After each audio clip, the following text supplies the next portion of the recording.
लगाण वर्षारे पानी फुल मठ साही लोके हंतसंत घर पाड़ी रास्ता दांड ओलिकड़ सबुआड़े पानी लोके कांदी कांदी दुख जणाउछंती हेले दुख बुझिबाकू केही नाहांती। पानी हेला परे घर भितरे विषधर साप प्रवेश करिपार भयरे लोके सोइबा छाड़ी राति अनिद्रा होई सापकू घौड़ाउछंती। ब्लॉक प्रशासन पाखरे ड्रेनेज ऑफिस मध्य पाखरे स्थानीय लोक जेते गुहारी कले भी एई अवस्था कहारी नजर को आसुनी। जाजपुर जिला पिंछारपुर ब्लॉक अधीन रे थिबा मासड़ा ग्राम पंचायत गौड़ साहिर मठ साही बासिंदांक दुख कहिले न सरे।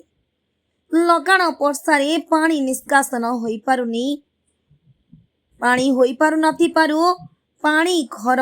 बाड़ी रास्ता रे जमी छोट पिला वृद्ध वृद्धा रोगी बहु असुविधारे सम्मुखीन होइछंती। स्थानीय लोकंक प्रतिक्रिया जानिबाकू पाइलु जदि पंचायत सरपंच किंबा ब्लॉक प्रशासन एहार निराकरण करंती तेबे सेमाने राजरास्ता को ओह्लाई आंदोलन करिपार सूचना दैछंती। हाँ आमे आसीबो आपन निकटरू आपन कोन अभियोग अछि जो पानी जमी छै आपन कोन कहबे से विषय आपन परिचय दियन कोन ए प्रति वर्ष ब्लॉक रे कोआ छै गवर्नमेंट गोटे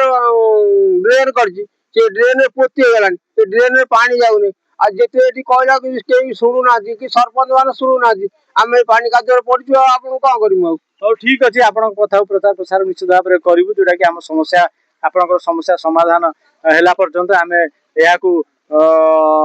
परिवेषण करिया पे आमे चाहबो। सीधा अछंती कोन कहबे तांगर प्रतिक्रिया परिचय दियंतु एवं कोन आपन अभियोग छै कहबे। मो नाम महेंद्र जेना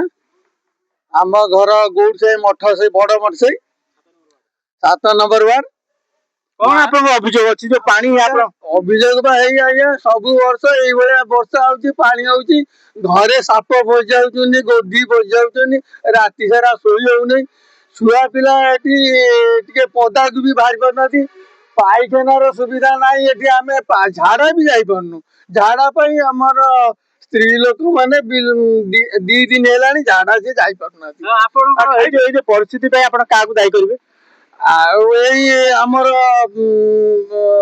सरपंच हेले कि आमर जो माने एई सब दायित्व अछंती आम कहला बेले आम ओलिकड़ रे ब्लॉक एते प्रशासन अछि सरकार माने एते दायित्व नउचंती किंतु देखिला को आमे एई असुविधा रे पडु। हां तेनु आपन काकू लिखित आकार अभियोग करथिले कि आया ए प्रति वर्ष दिया होची केही सुनु नाती आ कोन एथर आ रागी के हमें आ केइता सुनु नाती हम कोन परवर्ती समय आपन पदक्षेप कोन रहइबो ए जो सकासे आपन जो निराकरण जदि न हबो कोन आपन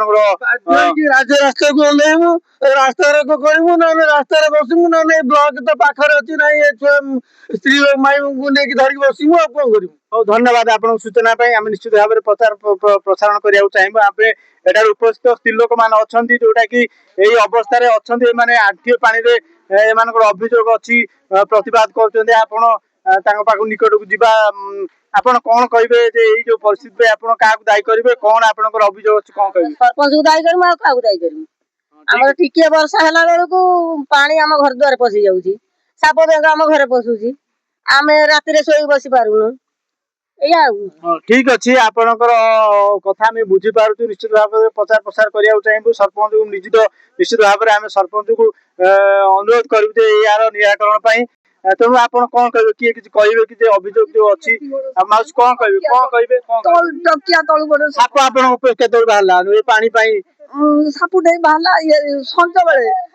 मु सोईबाऊ जाउची देखला को एते बड़ चिति साप कहिची मो टकिया ता औ ठीक अछि कोन कहबे आपन पानी तो हम घर द्वार पसी जाउची हम तो पदार छिड़ा आइची सब जांग रास्ता कर एथरा छिड़ा हम सब रास्ता ऊपर आ कोन करू। हां निश्चित भाव रे आपन जो कहउचंदी आपन अभियोग अछि जदि यार निराकरण न होबे सरपंच किबा ब्लॉक प्रशासन पंचायत न बुझे आपन निश्चित भाव रे राज रास्ता को लिया पई ताकर डिमांड अछि तेनु वर्तमान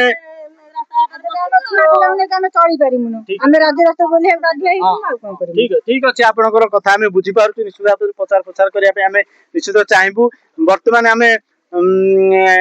ଆଉ ଜଣେ ଭାଇ ଅଛନ୍ତି ତାଙ୍କ ନିକଟକୁ ଯିବା ସେ କଣ ତାଙ୍କର ଅଭିଯୋଗ ଅଛି ଜଣେ ସମାଜସେବୀ ସେ କହୁଛନ୍ତି ଯେ ମୁଁ ଜଣେ ସମାଜସେବୀ ହିସାବରେ ଆପଣଙ୍କର କଣ ଦାବି ରହିବ ଆପଣ ଆପଣଙ୍କର ପରିଚୟ ଦେବେ ଏବଂ ତଥ୍ୟ ପ୍ରଦାନ କରିବେ। ଆଜ୍ଞା ମୋ ନାଁ ରାଜେନ୍ଦ୍ର ବେହେରା ଏଇ 7 ନମ୍ବର ୱାର୍ଡ ଘର। ମୋ କହିବା କଥା ଯୋଉ ପ୍ରଶାସନ ଯିଏ ରହିଲେ ଦାୟିତ୍ୱରେ ସେମାନେ କିଛି ବୁଝି ନାହାନ୍ତି। ଭୋଟ ନେଲା ପରେ ଭୋଟ ଭିକ୍ଷା ପାଇଁ ସଦାବେଳେ ଆସୁଛନ୍ତି କିନ୍ତୁ ଭୋଟ ସରିଗଲା ପରେ କାଶିଆ କିଏ ନା କପିଳା କିଏ ଆମେ ଦେଖା ଦର୍ଶନ ନାହିଁ କିନ୍ତୁ ସେ ଦେଖା ଦର୍ଶନ ଦଉନାହାନ୍ତି। ଯଦି ପ୍ରଶାସନ ଟିକେ ଦାୟିତ୍ୱ ନିଅନ୍ତି କି ସରପଞ୍ଚ ହଉ ୱାର୍ଡ ମେମ୍ବର ହଉ କିମ୍ବା MLA କ୍ୟାଣ୍ଡିଡେଟ୍ ହଉ ଏଠିକାର ଆସିକି ବୁଲନ୍ତେ ପ୍ରତ୍ୟେକ ସରପଞ୍ଚ ଇଲେକ୍ସନ ସରିଲା ପରେ ତାଙ୍କ ଲୋକଙ୍କର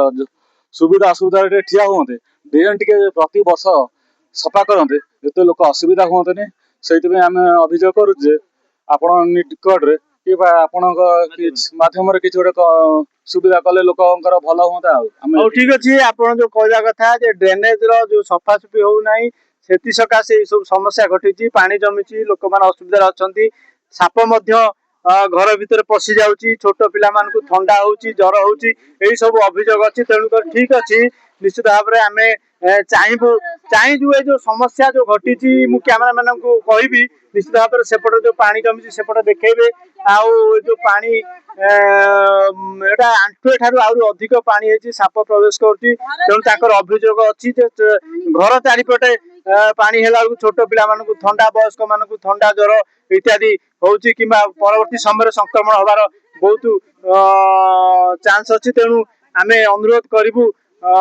ଯେ ଜିଲ୍ଲା ପ୍ରଶାସନ ବ୍ଲକ ପ୍ରଶାସନ ପଞ୍ଚାୟତର ଥିବା ପଦାଧିକାରୀ ମାନଙ୍କୁ ଯେ ଏହାର ସମାଧାନ କରିବା ପାଇଁ। ଯାଜପୁର ପିଞ୍ଝାରପୁରରୁ ଉଦୟନାଥ ଜେନାଙ୍କ ସହ ରାଜୁ ଜେନାଙ୍କ ରିପୋର୍ଟ ଓ ମିଡିଆ।